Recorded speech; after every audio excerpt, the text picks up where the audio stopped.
Good morning everyone, स्वागत आपका अपने YouTube channel next level classes पर। तो कैसे हो आप सभी? आई होप कि अच्छे होंगे। तो चलो देखते हैं कि आज के करंट की क्लास में क्या कुछ खास है।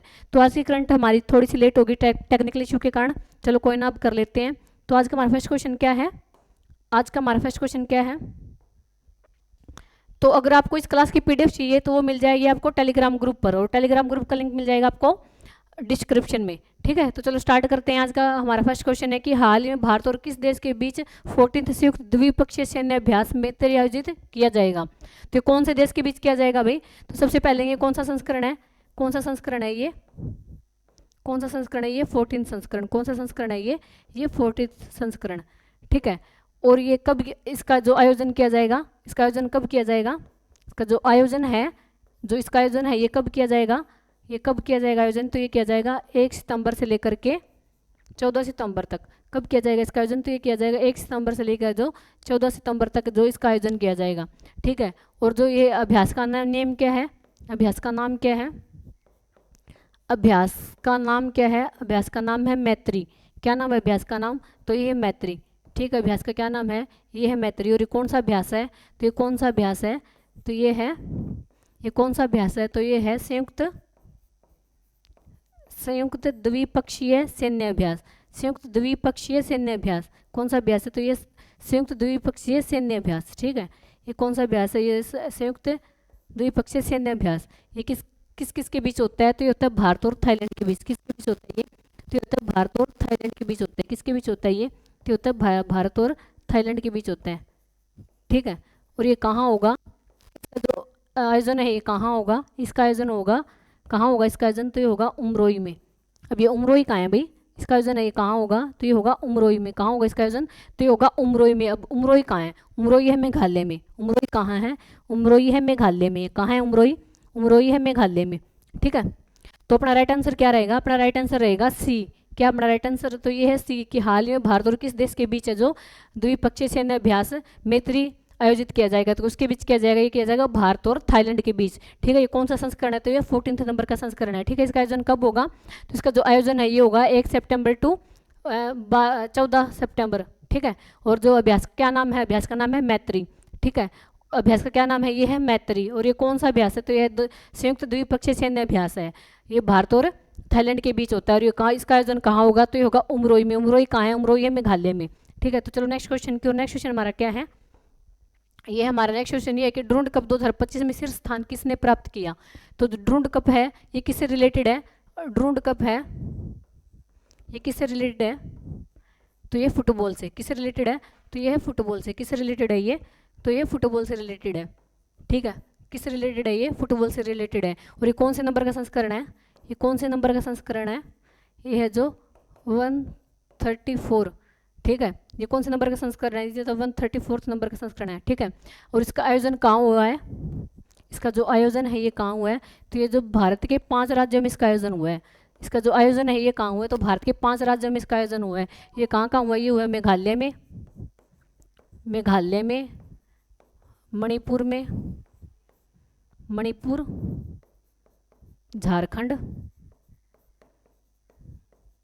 असम और पश्चिम बंगाल में। पश्चिम बंगाल में। ठीक है, इसका जो आयोजन है ये कहाँ हुआ है? तो इसका जो आयोजन है ये हुआ है मेघालय में, मणिपुर, झारखंड, असम और पश्चिम बंगाल में जो इसका आयोजन हुआ है।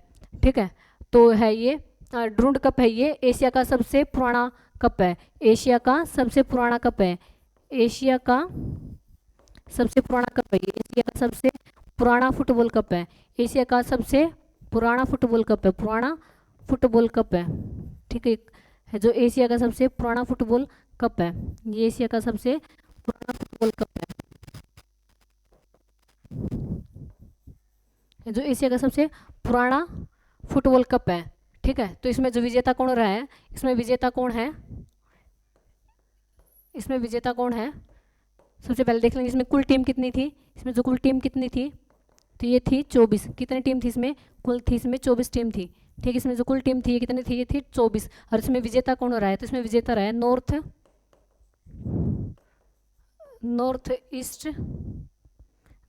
East United. इसमें जो विजेता कौन रहा है? तो इसमें जो नॉर्थ ईस्ट यूनाइटेड रहा है, कौन रहा है इसमें विजेता? विजेता तो ये है नॉर्थ ईस्ट यूनाइटेड, इसमें विजेता है। यूनाइटेड एफसी है जिसमें विजेता है। और उपविजेता कौन है? उपविजेता कौन है इसमें? तो ये है उपविजेता कौन है इसमें ड्रोन कप में? तो ये है उपविजेता कौन है? तो ये डायमंड हार्बर। ये कौन है? तो ये है डायमंड हार्बर। कौन है इसमें उपविजेता? तो ये डायमंड हार्बर है। कौन है इसमें उपविजेता? तो यह डायमंड हार्बर एफसी है। ठीक है, तो इनके बीच कौन कितना स्कोर रहा है? तो इनके बीच रहा है 6-1 का स्कोर रहा है। इनके बीच जो 6-1 का स्कोर रहा है। ठीक है, इसमें जो विजेता है ये तो यूनाइटेड, जो विजेता है ये तो है नॉर्थ ईस्ट यूनाइटेड एफसी। ठीक है, और जो उपविजेता कौन है? उपविजेता है डायमंड हार्बर एफसी। ठीक है, तो ड्रोन कप है ये एशिया का सबसे पुराना कप है। और ये किस रिलेटेड है? कौन से गेम से रिलेटेड है ये? तो ये फुटबॉल से रिलेटेड है। और ये कौन से नंबर का संस्करण था अब की बार? तो ये था 134 नंबर का संस्करण था। इसका जो आयोजन है ये कहाँ हुआ था? तो ये भारत के 5 राज्यों में इसका आयोजन हुआ था, असम में, मेघालय में, मणिपुर में, पश्चिम बंगाल और झारखंड में जो इसका आयोजन हुआ था। ठीक है, तो इसमें कुल टीम कितनी थी? ये थी 24। कितनी थी इसमें कुल टीम? ये थी 24। तो अपना राइट आंसर क्या रहेगा? अपना राइट आंसर रहेगा नॉर्थ ईस्ट यूनाइटेड एफसी। कौन है जिसका राइट आंसर क्या रहेगा? तो ये रहेगा नॉर्थ ईस्ट यूनाइटेड एफसी। ठीक है, चलो नेक्स्ट क्वेश्चन की। और नेक्स्ट क्वेश्चन हमारा क्या है? नेक्स्ट क्वेश्चन है कि हमारा हाल ही में मिग 21 की विदाई उड़ानें कहाँ आयोजित की जाएगी? ठीक है, जो मिग है 60 साल बाद ये रिटायरमेंट ले रहा है। ठीक है, इसको जो भारत में 60 साल तक योगदान रहा, अब ये रिटायरमेंट पे है। ठीक है, जो अब इसको रिटायरमेंट दी जाएगी। तो ये जो आखिरी उड़ान है ये कहाँ भरी गई थी? तो ये आखिरी उड़ान कहाँ भरी गई थी? तो ये भरी गई थी नाल एयरफोर्स स्टेशन बीकानेर पे। कहाँ भरी गई थी ये? तो ये भरी गई थी नाल एयरफोर्स स्टेशन बीकानेर में। ठीक है, और ये किसके द्वारा भरी गई थी आखिरी उड़ान? तो ये जो किसके द्वारा भरी गई थी आखिरी उड़ान? तो ये भरी गई थी air chief marshal AP Singh के द्वारा। एपी सिंह के द्वारा ये आखिरी उड़ान भरी गई थी। ठीक है, इसका जो भारत में 60 साल तक योगदान रहा है, भारत में इसका योगदान कितने तक कब तक रहा है? तो भारत में इसका योगदान रहा है 60 साल तक। 60 साल तक इसका योगदान रहा है। ठीक है, 60 साल तक इसका योगदान रहा है। और जो है 1965 में भारत पाक में इसका महत्वपूर्ण योगदान रहा है। ठीक है, और जो 1971 में फिर भारत और पाक की लड़ाई में भी इसका बहुत महत्वपूर्ण रहा है, योगदान रहा है, बहुत ज़्यादा योगदान रहा है। ठीक है, इसका जो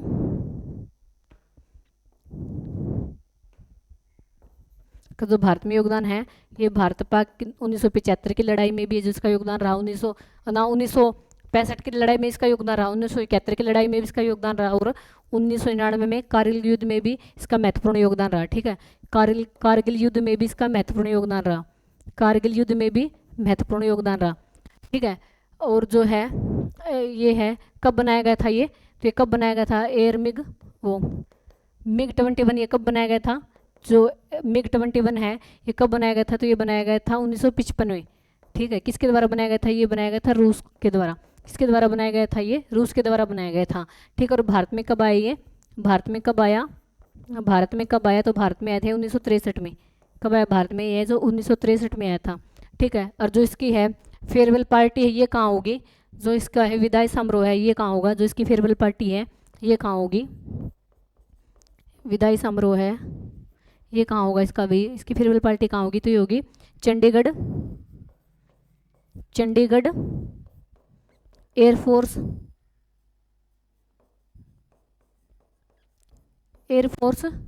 स्टेशन पर। एयरफोर्स स्टेशन पे जो इसकी फेयरवेल पार्टी रहेगी। ठीक है, और कब है ये फेयरवेल पार्टी? तो ये है 19 सितंबर को। कब है ये? तो यह 19 सितंबर को है जो इसकी फेयरवेल पार्टी। कब है ये? तो ये है 19 सितंबर को है जो इसकी फेयरवेल पार्टी है। ठीक है, तो क्वेश्चन क्या है हमारा कि हाल ही में मिग 21 की विदाई उड़ानें कहाँ आयोजित की गई है? तो कहाँ आयोजित की गई है? तो की गई नाल एयरफोर्स स्टेशन बीकानेर पे जो इसकी आखिरी उड़ान भरी गई है। और ये किसके द्वारा भरी गई है? तो ये भरी गई है air chief marshal AP Singh के द्वारा जो आखिरी उड़ान भरी गई है। जिसकी फेयरवेल पार्टी है तो ये कहाँ होगी? तो ये होगी चंडीगढ़ एयरफोर्स स्टेशन पर। और ये कब होगी? तो ये होगी 19 सितंबर को होगी। ठीक है, और जो उसको कब बनाया गया था? तो ये बनाया गया था 1955 में रूस के द्वारा। और भारत में ये कब आया था? भारत में आया था 1963 में। ठीक है, और भारत में भी इसका 60 साल तक योगदान रहा है। तो चलो नेक्स्ट क्वेश्चन की। और नेक्स्ट क्वेश्चन हमारा क्या है? तो अपना राइट आंसर क्या रहेगा? अपना राइट आंसर रहेगा बी। क्या अपना राइट आंसर, तो ये है बी। तो चलो नेक्स्ट क्वेश्चन की, और नेक्स्ट क्वेश्चन हमारा क्या है, तो ये हमारा नेक्स्ट क्वेश्चन ये है कि 25 अगस्त 2025 को भारत के उपराष्ट्रीय सलाहकार डिप्टी एनएसए की फुल फॉर्म क्या है। सबसे पहले देखेंगे हम एनएसए की फुल फॉर्म क्या है कि के रूप में किसे नियुक्त किया गया है। तो है जो एनएसए की फुल फॉर्म क्या है, ये है national security adviser, national security adviser, ठीक है, एडवाइज़र है जो इसकी फुल फॉर्म है, ठीक है। ये किसको नियुक्त किया गया है, तो है जो ये किया गया डिप्टी नेशनल सिक्योरिटी एडवाइज़र नियुक्त किया गया है। तो किसको किया गया है, तो किया गया अनीश दयाल को। किसको किया गया ये, तो किया गया अनीश दयाल को किया गया। किसको किया गया ये नियुक्त किया गया, अनीश दयाल को जो नियुक्त किया गया, ठीक है। और जो एनएसए है ये कौन है, ये एनएसए है ये कौन है, तो राष्ट्रीय सुरक्षा सलाहकार कौन है भाई, तो ये है अजीत डोवाल। कौन है ये, तो ये है अजीत डोवाल। ये कौन है, तो ये है अजीत डोवाल, ये है अजीत डोवाल, ठीक है। और जो है उपराष्ट्रीय जो सुरक्षा सलाहकार है ना अनीश दयाल, तो ये है पूर्व सीआरपीएफ महानिदेशक। ये है पूर्व सीआरपीएफ महानिदेशक है ये, ठीक है, ये पूर्व सीआरपीएफ महानिदेशक है। उसका इन दोनों का कार्य क्या है अभी, इन दोनों का कार्य क्या है, तो इनका कार्य है भारत सरकार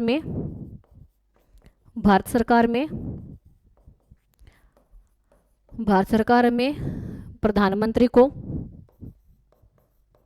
राष्ट्रीय सुरक्षा कूटनीति और रक्षा मंत्रालयों की सलाह देना, रक्षा मंत्रालयों के लिए सलाह देना, मंत्रालयों के लिए जो सलाह देना इसका कार्य है, ठीक है। इसका कार्य क्या है, इसका कार्य है कि भारत सरकार में प्रधानमंत्री को राष्ट्रीय सुरक्षा कूटनीति और रक्षा मंत्रालय के लिए जो सलाह देना इसका कार्य है, ठीक है। और उसके ये जो उपराष्ट्रीय सुरक्षा सलाहकार किसको नियुक्त किया गया है, तो किया गया अनीश दयाल सिंह को। किसको किया गया ये किया गया अनीश दयाल सिंह को, जो कि पूर्व सीआरपीएफ महानिदेशक है, ठीक है। और जो राष्ट्रीय सलाहकार है ये कौन है, राष्ट्रीय सुरक्षा सलाहकार कौन है, ये तो उपराष्ट्रीय है अनीश दयाल। तो राष्ट्रीय सुरक्षा सलाहकार कौन है, तो यह अजीत डोवाल। कौन है ये, तो यह अजीत डोवाल है, ठीक है। तो इसका काम क्या है, इसका काम है कि भारत सरकार में जो राष्ट्रीय सुरक्षा कूटनीति और रक्षा मंत्रालय से रिलेटेड सलाह देना। तो हाल ही में स्वच्छ कुरुक्षेत्र मेरा अभियान मिशन किसने लॉन्च की है, तो किसके द्वारा लॉन्च किया कभी, तो आपको पता है कि कुरुक्षेत्र कहाँ है, कुरुक्षेत्र है हरियाणा में। कहाँ है कुरुक्षेत्र, तो ये आपको पता है कुरुक्षेत्र कहाँ है, ये हरियाणा में ही है, ठीक है। ये कहाँ है, ये हरियाणा में है। तो हरियाणा के सीएम कौन है, हरियाणा के सीएम कौन है, हरियाणा के सीएम है नायब सिंह सैनी। कौन है ये, नायब सिंह सैनी है। कौन है ये, तो ये है नायब सिंह सैनी। इनके द्वारा ये लॉन्च किया गया है, नायब सिंह सैनी के द्वारा ये मिशन लॉन्च किया गया है, ठीक है। नायब सिंह सैनी के द्वारा लॉन्च किया गया। इसका उद्देश्य क्या है कि भारत में कुरुक्षेत्र को सबसे स्वच्छ शहर बनाना। इसका उद्देश्य क्या है, इसका उद्देश्य है कि भारत में कुरुक्षेत्र को सबसे स्वच्छ शहर बनाना, सबसे स्वच्छ शहर बनाना। इसका उद्देश्य क्या है, सबसे जो भारत में कुरुक्षेत्र को सबसे स्वच्छ शहर बनाना है, जो इसका उद्देश्य है, ठीक है। और ये जो कितने समय तक लागू रहेगा, ये मिशन कितने समय तक लागू रहेगा, तो ये रहेगा 11 सप्ताह तक, ठीक है। कितने सप्ताह तक लागू रहेगा, तो ये रहेगा 11 सप्ताह तक का ये मिशन लागू रहेगा, ठीक है।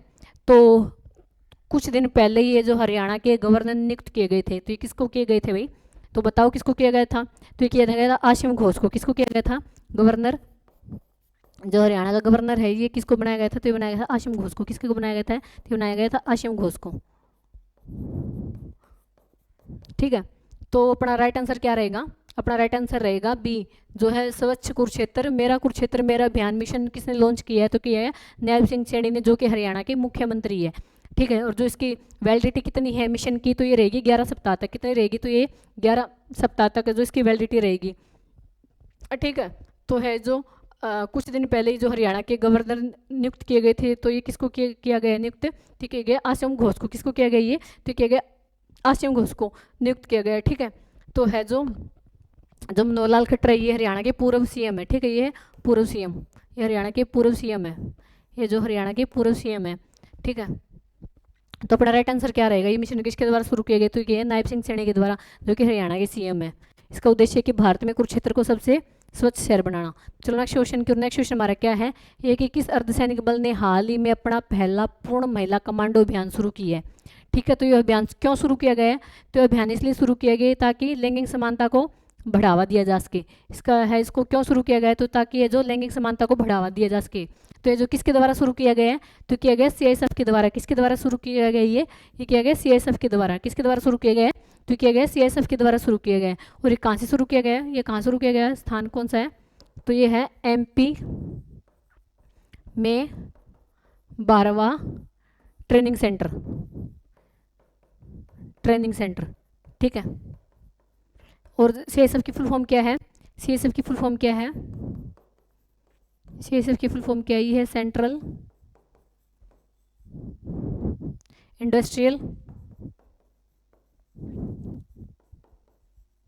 Industrial security force. Security force की फुल फॉर्म है। इसकी फुल फॉर्म क्या है? इसकी फुल फॉर्म सीआईएसएफ की ये है सेंट्रल इंडस्ट्रियल सिक्योरिटी फोर्स। इसका हेडक्वार्टर कहाँ है? इसका जो हेडक्वार्टर कहाँ है सीआईएसएफ का? तो यह है नई दिल्ली में। कहाँ है इसका हेडक्वार्टर? तो यह है नई दिल्ली में। कहाँ है इसका हेडक्वार्टर? तो ये है नई दिल्ली में जो इसका हेडक्वार्टर है।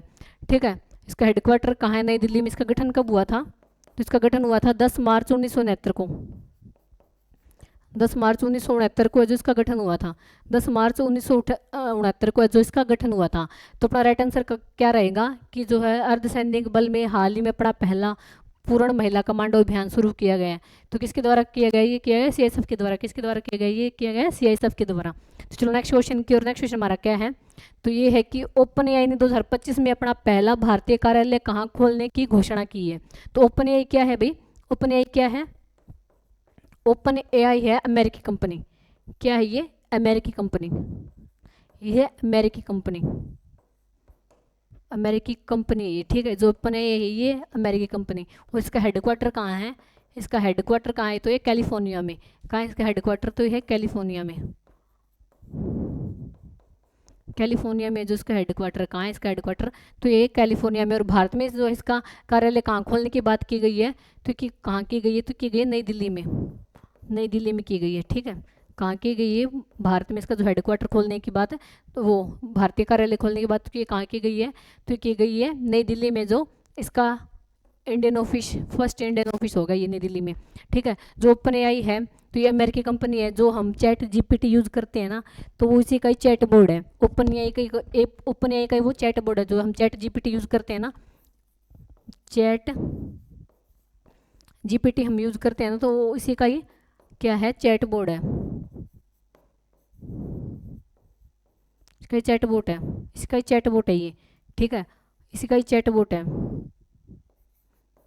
इसका ही जो चैट बोट है ये ओपन एआई का ही चैट बोट है ये है जो चैट जीपीटी है ये ओपन एआई का ही चैट बोट है। ठीक है, तो अपना राइट आंसर क्या रहेगा? तो अपना राइट आंसर रहेगा बी। क्या है अपना राइट आंसर? तो ये रहेगा बी। ठीक है, ओपन एआई है जो अमेरिकी कंपनी है, इसका हेडक्वार्टर है कैलिफोर्निया में। और भारत में जो इसका फर्स्ट ऑफिस कहाँ खोला जाएगा? तो ये खोला जाएगा नई दिल्ली में। और जो हम चैट जीपीटी यूज़ करते हैं तो वो इसी का ही चैट बोट, ओपन एआई का ही चैट बोट है। ठीक है, तो चलो नेक्स्ट क्वेश्चन क्यों। नेक्स्ट क्वेश्चन हमारा क्या है? तो नेक्स्ट क्वेश्चन है हमारा कि अहमदाबाद में 2025 में कॉमनवेल्थ लिफ्टिंग चैंपियनशिप में महिलाओं के 48 वर्ग में स्वर्ण पदक किसने जीता है? तो किसने जीता भाई? तो जीता है, सबसे पहले देखेंगे हम कॉमनवेल्थ लिफ्टिंग, इसका जो आयोजन है ये कहाँ हो रहा है?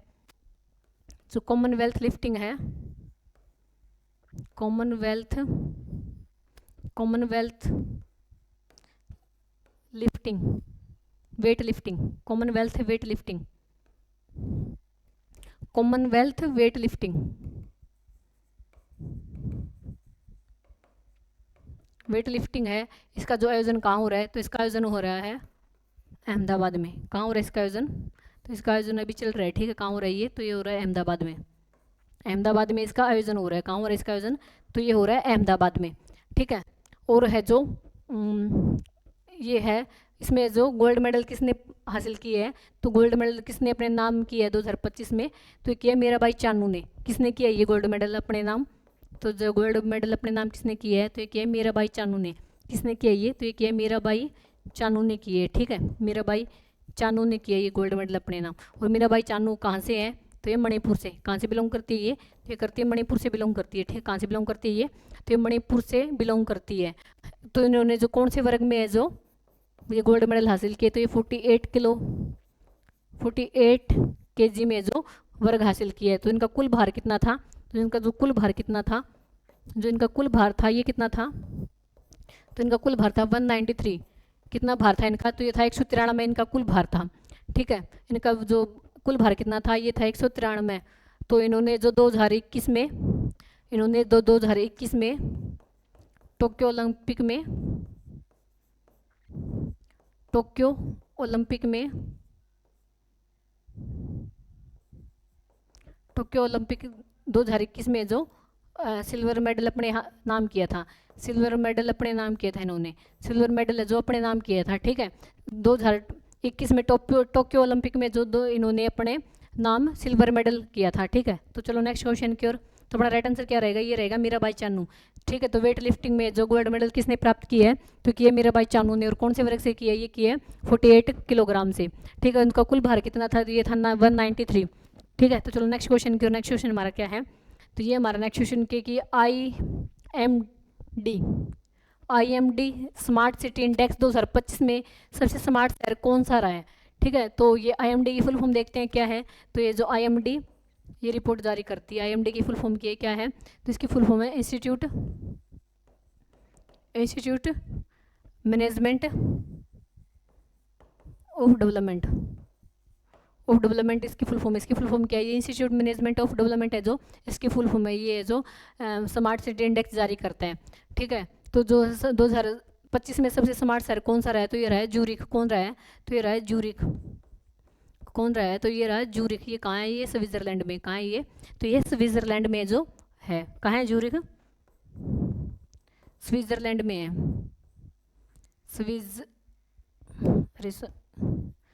कहाँ है जूरिख? जूरिख है स्विट्जरलैंड में। जूरिख कहाँ है? ये है स्विट्जरलैंड में, ठीक है। ये फर्स्ट नंबर पे रहा है। फर्स्ट पे कौन है? ये। और सेकंड पे कौन है? सेकंड पे कौन है? सेकंड पे है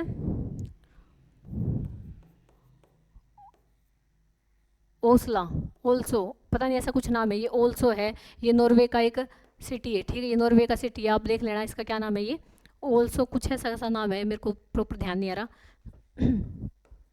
तो यह जो नॉर्वे का सिटी है, ठीक है। ये नॉर्वे का सिटी है, ये है नॉर्वे का सिटी।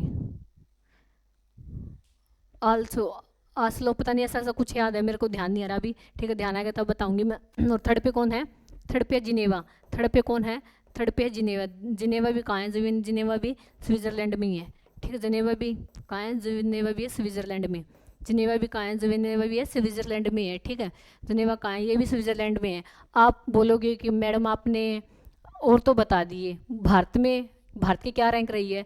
तो भारत अपना रहा है टॉप 100 से बाहर, ठीक है। जो अपना भारत है ये रहा है टॉप 100 से बाहर रहा है, ठीक है। तो भारत में जो 104 रैंक रही है दिल्ली की, 104 रैंक रही है दिल्ली की, ये सबसे टॉप रैंक है, ठीक है।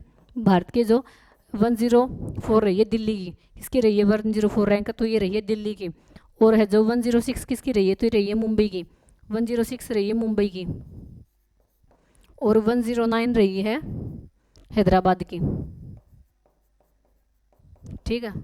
109 रही है हैदराबाद की। भारत में जो भारत है जो टॉप 100 से बाहर रहा है, भारत में जो टॉप रैंक रही है दिल्ली की 104, और जो है सेकंड नंबर पे है मुंबई, इसकी रैंक है 106, और जो है थर्ड पे है हैदराबाद, इसकी रैंक रही है 109, ठीक है।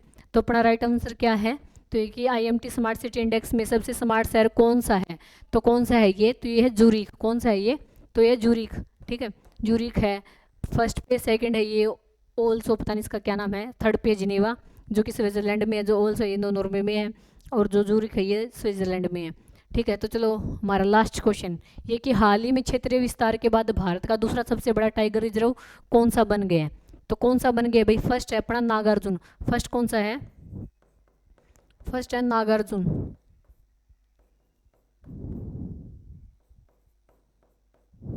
फर्स्ट पे कौन सा है? फर्स्ट पे नागार्जुन। फर्स्ट पे कौन सा है? फर्स्ट पे कौन सा है? फर्स्ट पे नागार्जुन है। कौन सा है फर्स्ट पे? फर्स्ट पे नागा अर्जुन, नागार्जुन रहा है। ठीक है, फर्स्ट पे नागार्जुन सागर, नागार्जुन सागर फर्स्ट पे है। कहाँ है ये? तो ये आंध्र प्रदेश में। कहाँ है ये? तो ये है आंध्र प्रदेश में। ये कहाँ है? तो ये है आंध्र प्रदेश में। कहाँ है ये? तो ये है आंध्र प्रदेश में। ठीक है। और सबसे छोटा कौन सा है? सबसे छोटा कौन सा है? सबसे रिजर्व जो है, सबसे छोटा टाइगर रिजर्व कौन सा है? रिजर्व कौन सा है? सबसे छोटा टाइगर रिजर्व कौन सा है? तो यह है बोर टाइगर रिजर्व। ठीक है, कौन सा ये? तो यह बोर टाइगर। ये कौन सा? ये बोर टाइगर रिजर्व, ये बोर टाइगर रिजर्व है। ठीक है, सबसे छोटा है बोर टाइगर रिजर्व। और जो सबसे सेकंड नंबर का कौन बन गया? सेकंड नंबर पे कौन है? सेकंड नंबर पे सुंदरबन, ये सुंदरबन। ठीक है, सुंदरबन है। जो बोर है, बोर टाइगर, ये कहाँ है? ये आंध्र प्रदेश में, वो महाराष्ट्र में है। सॉरी, ये महाराष्ट्र में है। ये है महाराष्ट्र में। कहाँ है ये? तो ये महाराष्ट्र में। और ये सुंदरबन टाइगर रिजर्व है, ये कहाँ है? सुंदरबन टाइगर रिजर्व है, ये कहाँ है? तो ये आप लोग कमेंट बॉक्स में बताओगे। ठीक है, ये आपका क्वेश्चन रहेगा कि ये जो सुंदरबन टाइगर रिजर्व है ये कहाँ है। तो ये आप लोग इसका आंसर कमेंट बॉक्स में बताना। ठीक है। और जो जिम कॉर्बेट है ये सबसे पुराना है। तो जिम कॉर्बेट है, जो जिम कॉर्बेट है, जो जिम कॉर्बेट है, जो जिम कॉर्बेट है, ये सबसे पुराना टाइगर रिजर्व है। सबसे पुराना टाइगर रिजर्व है। ठीक है, सबसे पुराना टाइगर रिजर्व है ये। ठीक है, सबसे पुराना टाइगर रिजर्व है। ठीक है, ये कहाँ है? तो ये है उत्तराखंड में। ये कहाँ है? ये है उत्तराखंड में। ये कहाँ है? ये है उत्तराखंड में है। ये कहाँ पे है भाई? ये है उत्तराखंड में। ठीक है, ये कहाँ पे? ये है उत्तराखंड में। तो हमारा क्वेश्चन में क्या पूछ रखा है कि भारत का सबसे बड़ा टाइगर रिजर्व कौन सा बन गया? दूसरा पूछा इसने। ठीक है, दूसरा कौन सा बन गया? तो ये बन गया सुंदरबन टाइगर रिजर्व। और ये कहाँ है? ये आप लोग कमेंट बॉक्स में बताओगे। ठीक है। और सबसे बड़ा कौन सा है? सबसे बड़ा है नागार्जुन सागर। कौन सा? ये नागार्जुन सागर। ये कहाँ पे है? तो ये है आंध्र प्रदेश में। ठीक है। और सबसे छोटा टाइगर रिजर्व कौन सा है? तो ये है बोर टाइगर रिजर्व। ठीक है, ये कहाँ पे है? तो ये महाराष्ट्र में। और जो जिम कॉर्बेट है ये सबसे पुराना टाइगर रिजर्व है। ये कहाँ पे है? तो ये है उत्तराखंड में। ठीक है। तो गाइज आज के लिए इतना ही। कैसी लगी आपको क्लास? कमेंट बॉक्स में ज़रूर बताना। ठीक है, अगर आपको पीडीएफ चाहिए तो वो मिल जाएगी आपको टेलीग्राम ग्रुप पे, और टेलीग्राम ग्रुप का लिंक मिल जाएगा आपको डिस्क्रिप्शन में। ठीक है, आज के लिए इतना ही। ओके बाय, मिलते हैं कल सेम टाइम सेम जगह।